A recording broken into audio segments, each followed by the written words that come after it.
Hi అండి. నమస్తే. Welcome back to my channel. ఇంట్లో అందరూ చాలామంది గోధుమ పిండితో, మైదా పిండితో బిస్కెట్స్ చేస్తూ ఉంటారు కదా! నేనైతే అదే స్టైల్‌లో బాలామృతంతో ట్రై చేద్దామని చేశాను. ఇది బాలామృతం ప్లస్ నార్మల్‌గా బాలామృతం ఇస్తారు. ఇది జస్ట్ 1 కేజీ వస్తుంది మనకి. అది 2 కేజెస్ వరకు ఉంటుంది. ఇది చాలా టేస్ట్ ఉంటుంది. దీనిలో పల్లి పిండి, అటుకులు అన్నీ ఉంటాయి. ఇది చాలా బావుంటుంది టేస్ట్.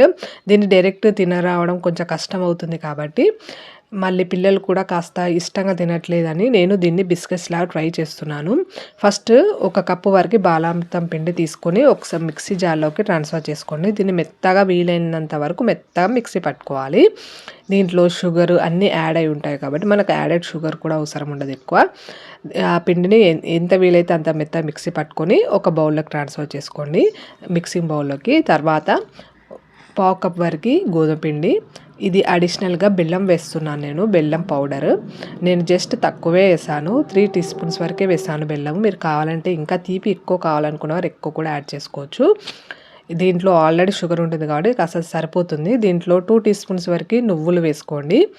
మనకు టేస్ట్ బాగుంటుంది, కలర్ఫుల్‌గా ఉంటుంది చూడ్డానికని.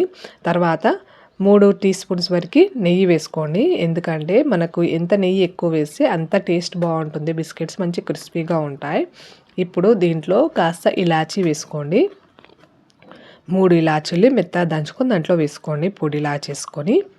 ఇప్పుడు దీంట్లో పావు టీ స్పూన్ వరకు వంట సోడా వేసుకొని దీన్ని నెయ్యి అన్నీ వేసాం కదండి మనము. గోధుమ పిండి, నెయ్యి, నువ్వులు అన్నీ బాగా కలుపుకోవాలి పిండిని. ఎంత వీలైతే అంత నెయ్యి బాగా పట్టించండి పిండికి. ఇలా ముద్దకు రావాలి మంచిగా. ఇలా ముద్దకు వస్తే బిస్కెట్స్ మంచి క్రిస్పీగా ఉంటాయి మనకు. తర్వాత దీంట్లో వాటర్ బదులు పాలు కొద్దిగా పాలు యాడ్ చేసుకుంటూ చపాతీ పిండి ఎలా కలుపుకుంటారో అలా కలుపుకోండి. కొద్దిగా పాలు యాడ్ చేసుకోండి. ఒక్కోసారి వేయొద్దు, ఎందుకంటే మెత్తగా అవుతుంది కాబట్టి కొద్దిగా యాడ్ చేసుకుంటూ మీ కన్సిస్టెన్సీ తగ్గట్టు కలుపుకొని దీన్ని ఒక 10 నిమిషాలు అట్లా పక్కన ఉంచేసేయండి. మనకు పిండి ఇది రఫ్గా ఉంటుంది కాబట్టి కాస్త నానడానికి టైం పట్టాలి. ఒక 5-10 నిమిషాల వరకు నాని ఇంకాస్త గట్టిగా అయిందనుకో ఇంకొంచెం పాలు పోసి కలుపుకుంటే సరిపోతుంది. ఇలా మెత్తగా కలుపుకోండి పిండిని.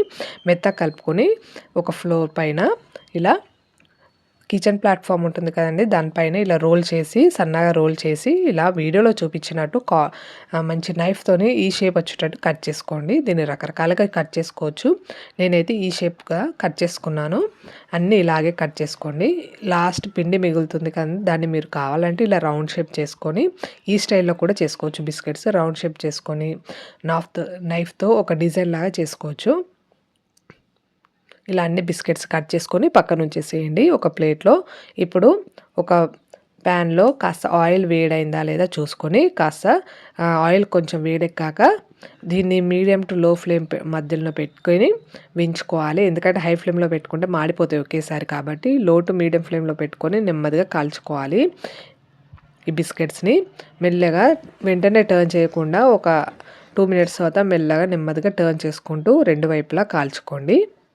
ఒక 5-10 మినిట్స్ పడుతుంది. నెమ్మదిగా కాల్చుకోండి. బిస్కెట్స్ కాలడం కూడా అయిపోయింది. ఇప్పుడు స్ట్రైనర్ తీసుకొని బిస్కెట్స్ తీసేసుకోండి. మిగతా బిస్కెట్స్ కూడా కాల్చుకున్నాను. రౌండ్గా చేసుకున్నాం కదా, అది కూడా కాల్చేసుకున్నాను. అది కూడా చూడు ఎంత బాగా కాలిపోయాయో. చాలా బాగున్నాయండి బిస్కెట్స్. మంచి క్రిస్పీగా నోట్లో వేస్తే కరిగిపోయి అంత టేస్టీగా ఉన్నాయి. ఎందుకంటే పల్లి పొడి కూడా ఉంది కాబట్టి ఇంకాస్త టేస్టీ అనిపించింది. ఇంకేంటి మీ దగ్గర బాలామృతం ఇలాంటి ప్యాకెట్ ఉంటే మీరు కూడా ట్రై చేయండి. ట్రై చేసి ఎలా వచ్చిందో నాకు కామెంట్ చేయండి. Thank you.